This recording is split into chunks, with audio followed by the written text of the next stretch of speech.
Hello and welcome to Newsblitz. I am Atinuke Nuke. Before we continue, remember the coronavirus is a deadly disease. Wash your hands with soap for at least 20 seconds regularly or use a hand sanitizer. Also wear a face mask when outside and maintain physical distancing. No fewer than 20 persons were injured following a gas explosion at a liquefied petroleum gas refilling shop at Sheikha Quarters, Kumbotso local government area of Kano State. The incident happened at about 8 p.m. on Thursday after a cylinder exploded, which also led to the destruction of some shops. It was gathered that the fire started when a fish seller was frying the fish near the gas refilling shop. When contacted, the public relations officers of Kano State Fire Service, Saminu Yusuf, confirmed the incident. Meanwhile, a high court of the Federal Capital Territory in Wuse on Friday remanded Peter Nwachukwu, husband of the late gospel singer Osinachi, at the Kuje Correctional Facility, pending the hearing of and determination of the homicide-related suit instituted against him. Justice N.K. Nwosu Iheme gave the order after he pleaded not guilty to 23 counts bordering on domestic violence and homicide, amongst others. The judge ordered that the suspect be remanded at the correctional facility while trial was adjourned to June 16 from 12 p.m. and June 17 by 9 a.m. Nwachukwu's wife died on April 8 after many of her colleagues had accused the husband of subjecting the deceased to domestic violence, leading to her death. The suspended manager of the Oil and Gas Free Zone Authority Administration, Mr. Fumilayo Omosule, has given his evidence at the National Industrial Court in Abuja in a suit challenging his suspension from the organization.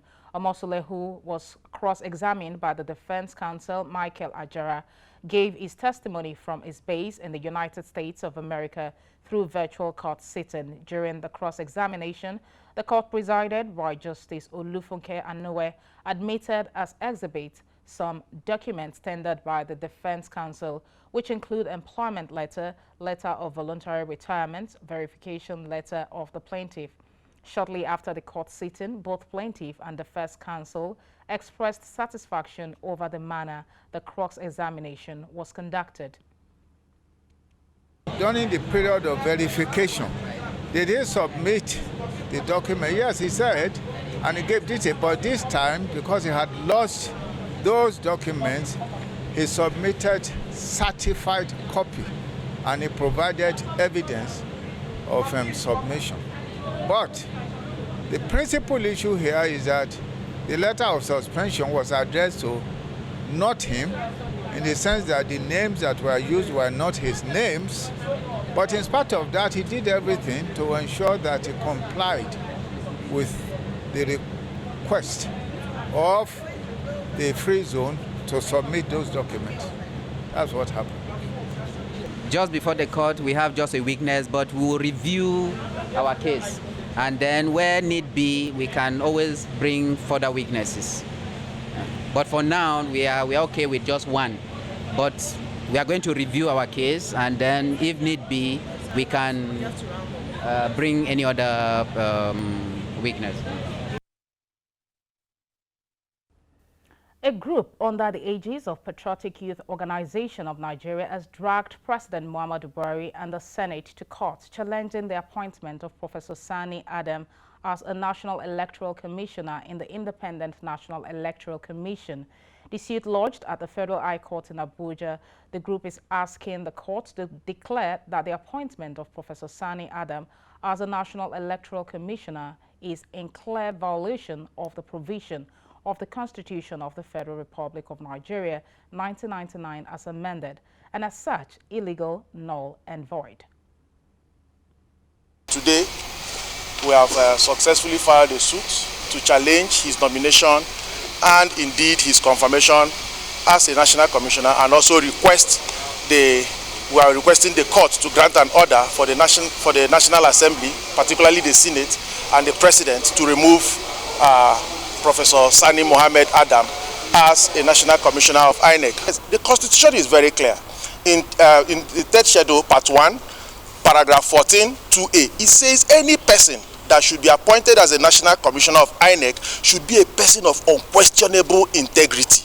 That is the exact word in the Constitution, a person of unquestionable integrity. Now, we have at least 9 letters of warnings and complaints against him by the authorities, including the council.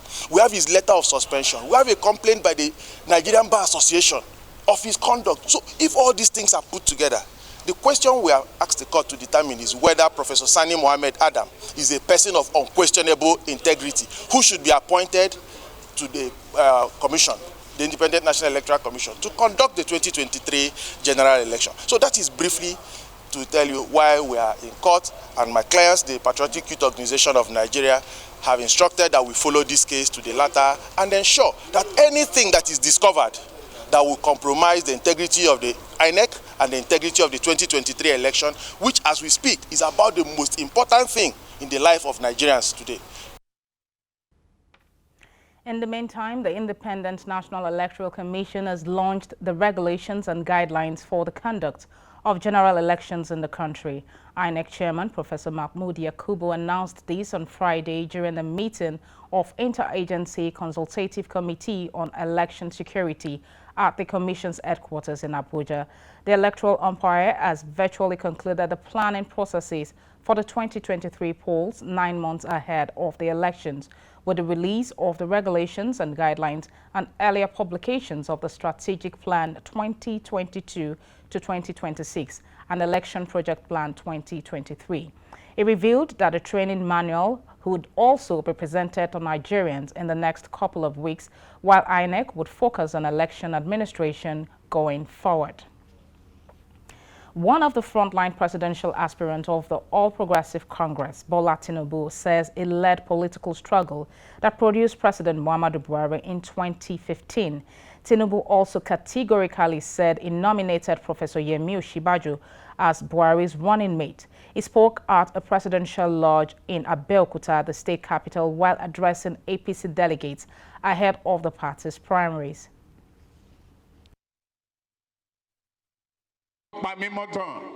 I do not have a doubt in my mind, and I'm sure there's no doubt in your mind as to why our leader has come.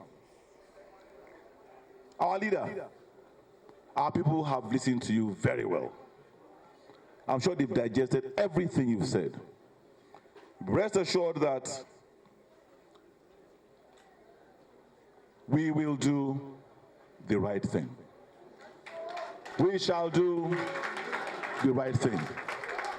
You have justified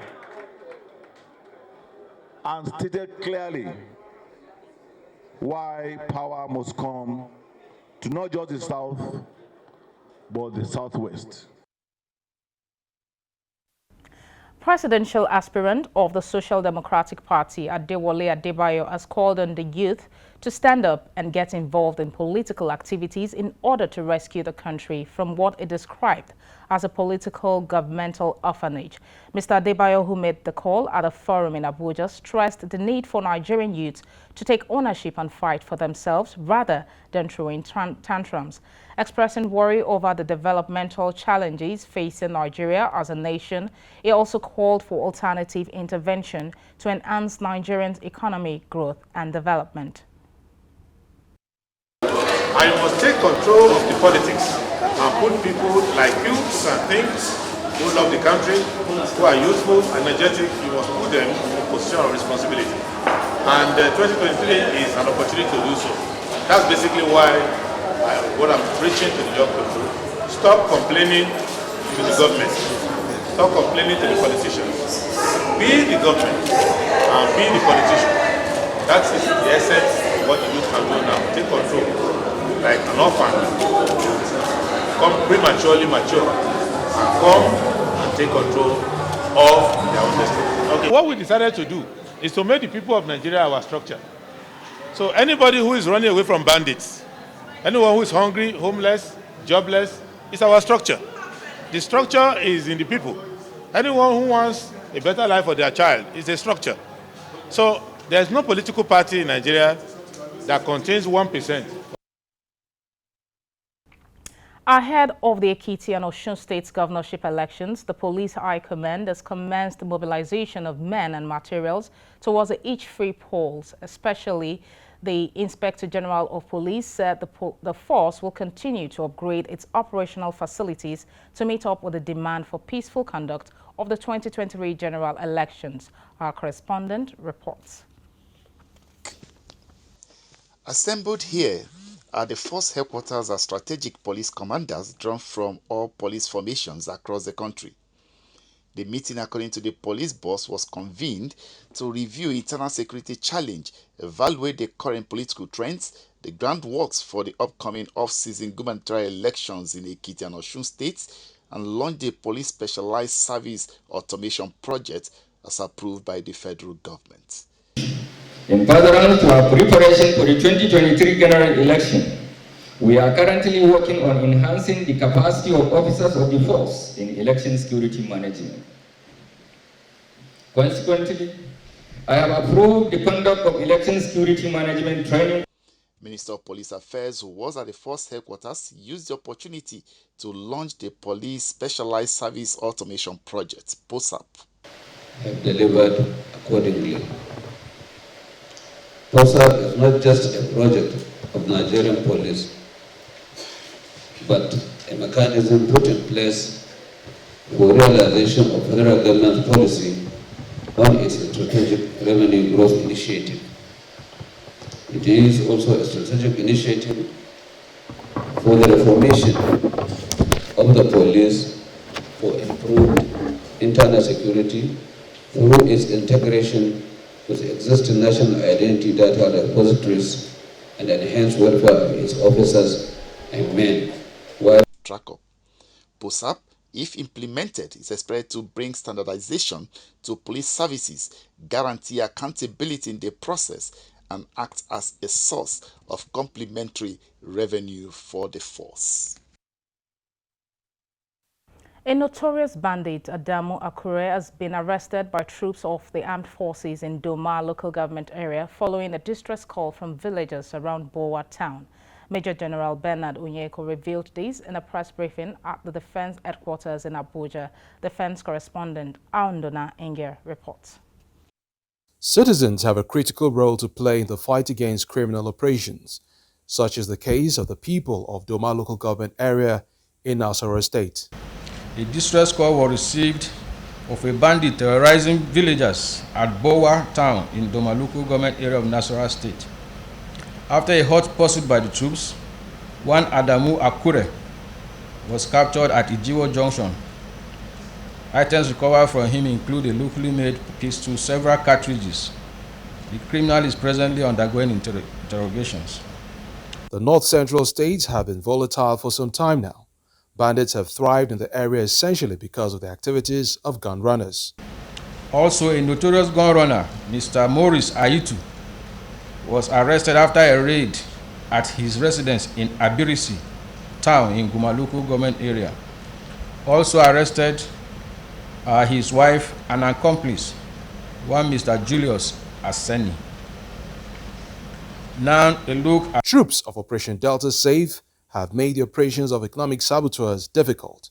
They have made significant arrests in the past few weeks. Within the period, troops discovered and destroyed 40 illegal refineries, 165 metal storage tanks, 72 ovens, 23 dugout pits, 5 wooden boats.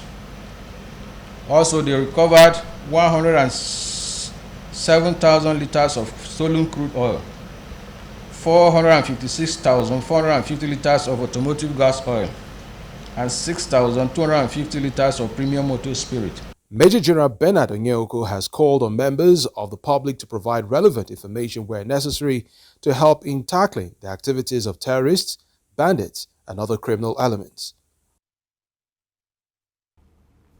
Moving on, a federal lawmaker representing Eden North, Eden South constituency of Osun State, Bamidele Salami, has called on the federal government and security agencies to speed up ways to release those held captive from the Abuja-Kaduna train attack.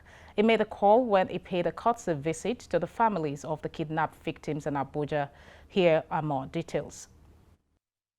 Over 65 days, exactly 2 months after a Kaduna-bound train was bombed by terrorists, leading to the death of 9 persons and abduction of over 100 persons.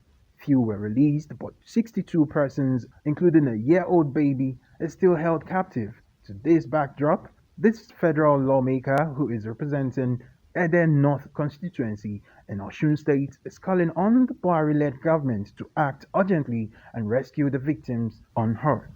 Call on the President of the Federal Republic of Nigeria, President Muhammadu Buhari, Vice President Yemi Osinbajo, and the leadership of this country as a whole to rise up and do more to secure freedom for these innocent men and women who had been in captivity of bandits for this length of time.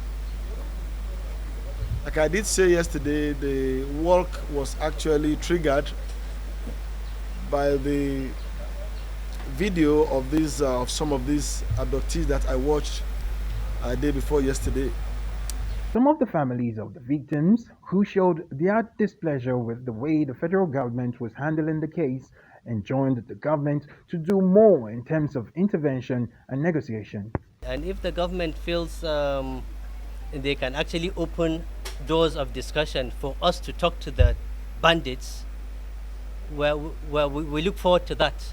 That is in fact what we want, because maybe we can, convince them. We've been pleading, we've been calling out Mr. President, we've been calling out the security agencies. Ever since this happened, it's been 65 days and no results yet. There's not much time again. The children there are falling sick. The women there are falling sick. We have people with gun bullets there. We have so many crises there. Every society is as good as the history it sets for the future generations to look at. The children in captivity have had a major life shift, whether we will accept it or not. You're watching Newsblitz, reaching you live from Abuja. We will be back with more reports after this break.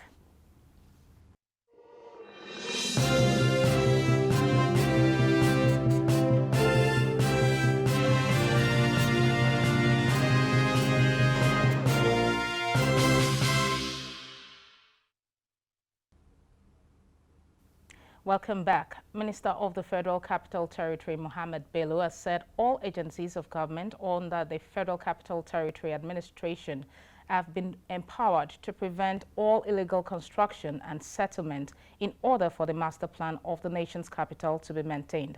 The minister reaffirmed this while giving updates on the strides made by the FCT ministry in the core area of infrastructural development and urban renewal projects at the weekly briefing organized by the Presidential Communication Team. Correspondent Margaret Ogbo has details. Many illegal structures in the nation's capital have been pulled down by the Federal Capital Territory Administration, FCTA. Most recently, the illegal markets at Lugbe along the airport road was demolished. The FCT Minister, Mohammed Bello, has again assured that all illegal shanties and unapproved human habitations will be demolished. I and my team felt that let's empower and the institutions that were supposed to do all this to make sure that they prevent illegal buildings from even coming up so that you don't need to demolish them. But having said that, of course we continue to demolish. As a matter of fact, as we are seated here, a team is demolishing somewhere already today. And these things will continue.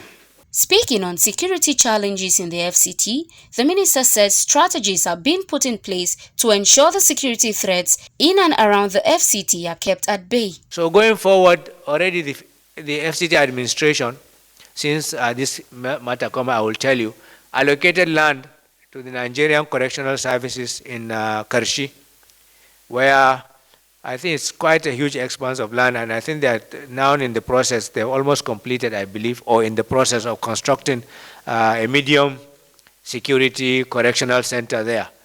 I want to really sympathize with all those who, for any reason, have been attacked by some of these crimes. He urged residents of Abuja and indeed Nigerians to prioritize the all-round development of the nation's capital. From Abuja, Margaret Ogbo, Silverbird News 24. An estate developer in Abuja and the Elerewe has asked prosecution agencies to charge estate developers whose properties have led to the death of other Nigerians with murder. Mr. Elerewe believes this action will bring the seriousness required among estate developers in Nigeria. Last year we had a very terrible experience of flood. And since the beginning of this year, we have been told that we should expect more flooding as well. So I can see that government is clearing the waterways. And for developers out there, too, they are doing the much they can do by also clearing their own parts. So I think this year, I don't think it will be as bad as last year. And we are currently discussing with some companies abroad who are willing to give us funds in order for us to have affordable home for less privilege. And because as an humanitarian ambassador under the United Nations, and those are part of what we are working on, we want to ensure that everybody have a good place to live in. There's a tragedy that happens in the real estate sector. It should not be considered as a criminal offense or even possibly a murder case if you as a developer, you intentionally does what is wrong, and out of your wrongdoing, it leads to loss of life, then such person should be treated not just as a criminal, even as a murderer. The federal government has launched a compendium of best practices in tuberculosis control. Minister of Health Osagie Ehanire, while launching the compendium, said other disease control programs and indeed other countries can learn and leverage on experiences captured in the document to support their disease control efforts. Correspondent Favor Basi Otu reports. Tuberculosis, despite it being a vaccine-preventable disease, statistics from the World Health Organization show that every year about 245,000 Nigerians die from the disease and about 590 new cases occur. Today, the federal government is launching a compendium of best practices aimed at eradicating the disease. Minister of Health Osagie Ehanire is explaining that the document will help stakeholders maximize measures in the prevention and control of TB in Nigeria. I trust that this compendium will be a useful tool for all stakeholders as we continue to scale up what worked well for us to help us further maximize the yield from all our investments in TB control. Other disease control programs and indeed other countries can learn from this and leverage on the experiences captured in this document. If this compendium of best practices is meticulously followed, TB cases in Nigeria will reduce drastically. We are promising that there will be accountability for any dime that is brought into this country, because we are on the straight march towards ending the scourge of tuberculosis in Nigeria. And we believe that if we end the epidemic of tuberculosis in Nigeria, we must have solved 50% of the burden of tuberculosis in sub-Saharan Africa. USAID is pleased to continue its support in the National Tuberculosis Program to address Nigeria's challenges in case detection and help advance the country's goal of becoming TB-free country in the next 5 years. We will continue to provide the necessary technical support interventions to reach every Nigerian with TB. Sustainability of government policies has always been a challenge. However, the federal government and other partners will have to be committed and invest strategically across the nation to scale up best practices. Favor Basio, Silverbird News 24. Now we'll move on to the foreign scene, where at least 3 people were shot dead after a team from the Kenyan Parliamentary Police opened fire on a crowd that was protesting against wildlife attacks. The protesters in Masimba area had blocked the main highway connecting the capital, Nairobi, to the coastal city of Mombasa. The area governor said local communities are getting frustrated by the loss of human lives to wildlife in the area that borders a national park. President Joe Biden has said the U.S. should ban assault-style weapons and high-capacity magazines to tackle the carnage of gun violence in a primetime speech to the nation from the White House. Mr. Biden said too many everyday places in America had become killing fields. He said if Congress cannot outlaw such weapons, it should seek to raise the age to buy them from 18 to 21.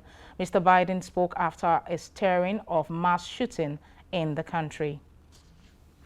Ukraine's President Volodymyr Zelensky says the Russian forces have seized 20% of its country's territory, addressing lawmakers in Luxembourg. He added that the front line extended for more than 1,000 kilometers.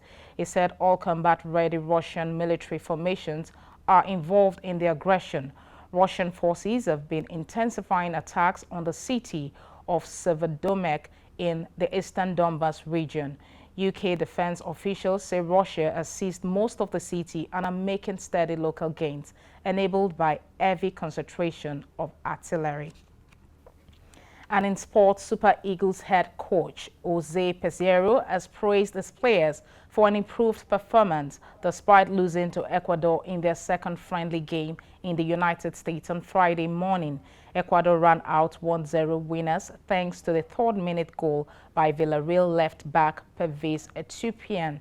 The defender took advantage of poor defending by Eagles' backline to head home a set piece. But the Eagles came out more purposeful and bossed the remainder of the game, but failed to convert some decent scoring chances. Despite the team's 1-0 loss to Ecuador in an international friendly game at the Red Bull Arena, Harrison, New Jersey, on Friday morning, former Nigerian midfielder Henry Nwosu believes the Super Eagles will continue to improve under Jose Peseiro. He made the assertion on the backdrop of the team's display against the South American opposition and the previous game against Mexico, where the team lost 2-1.